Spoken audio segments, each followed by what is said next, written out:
હોળી અને ધૂળેટીના રંગોત્સવને ધ્યાનમાં રાખીને રાજ્ય સરકારના માર્ગદર્શન અને રાહબરી હેઠળ ગુજરાત રાજ્ય માર્ગ પરિવહન નિગમ દ્વારા વિશેષ પરિવહન આયોજન કરવામાં આવ્યું છે, જેમાં 27 ફેબ્રુઆરીથી 5 માર્ચ સુધી 1300 બસો વધારાની દોડશે અને 7500 ટ્રીપ્સનું આયોજન કરવામાં આવ્યું છે। એસટીના પીઆરઓ શ્રદ્ધાબેન દ્વારા આપવામાં આવેલી માહિતી મુજબ તહેવારો દરમિયાન વતન પરત ફરતા મુસાફરોની વધતી માંગને પહોંચી વળવા માટે રાજ્યભરમાં મોટી સંખ્યામાં વધારાની બસો અને ટ્રીપ્સનું સંચાલન કરવામાં આવશે। આ વર્ષે અમદાવાદ, રાજકોટ, અમરેલી, જૂનાગઢ, ભાવનગર અને ભુજ જેવા મુખ્ય શહેરોમાંથી ગોધરા, દાહોદ, જાલોદ અને છોટાઉદેપુર તરફ જવા માટે અંદાજે 1300 જેટલી વધારાની બસો દોડાવવામાં આવશે। આ સાથે કુલ 7500 જેટલી વધારાની ટ્રીપ્સનું આયોજન કરવામાં આવ્યું છે। નિગમના અધિકારીઓ મુજબ મુસાફરોની માંગ અને બુકિંગની સ્થિતિને આધારે જરૂર પડે ત્યાં વધારાની ટ્રીપ્સ પણ ઉમેરવામાં આવશે।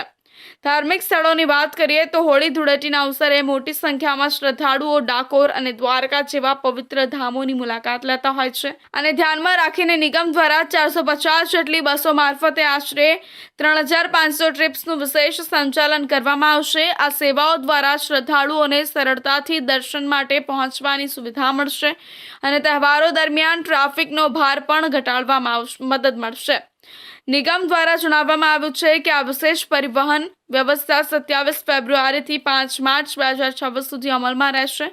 આ સમગ્ર સમયગાળા દરમિયાન રાજ્યના વિવિધ ડેપો અને નિયંત્રણ કક્ષાઓ દ્વારા સતત મોનિટરિંગ કરવામાં આવશે, જેથી કોઈપણ અનિચ્છનીય પરિસ્થિતિમાં તાત્કાલિક પગલાં લઈ શકાય।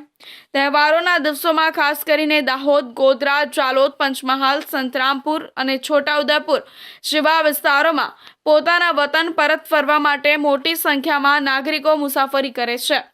રાજ્યના અન્ય જિલ્લાઓમાં નોકરી કે વ્યવસાય કરતા લોકો હોળી ધૂળેટી ઉજવવા પોતાના ગામડા તરફ વળતા હોવાથી પરિવહન પર ભારે દબાણ સર્જાય છે। આ પરિસ્થિતિને ધ્યાનમાં રાખીને નિગમ દ્વારા ખાસ આયોજન હાથ ધરાયું છે, જેથી મુસાફરોને સરળ, સુરક્ષિત અને સમયસર સેવા મળી રહે। મુસાફરોની સુવિધા માટે ઓનલાઈન બુકિંગ વ્યવસ્થા પણ ઉપલબ્ધ રાખવામાં આવે છે। મુસાફરો નિગમની સત્તાવાર વેબસાઇટ www.gsrtc.in અથવા GSRTC મોબાઈલ એપ્લિકેશન દ્વારા એડવાન્સ તેમજ કરંટ બુકિંગ કરી શકશે। આ સાથે સ્થાનિક ડેપો પરથી પણ ટિકિટ બુકિંગની સુવિધા ઉપલબ્ધ રહેશે। નિગમ દ્વારા મુસાફરોને આગોતરા બુકિંગ કરવાની અપીલ કરવામાં આવી છે, જેથી છેલ્લી ઘડીએ ભીડ અને અવ્યવસ્થા ટાળી શકાય।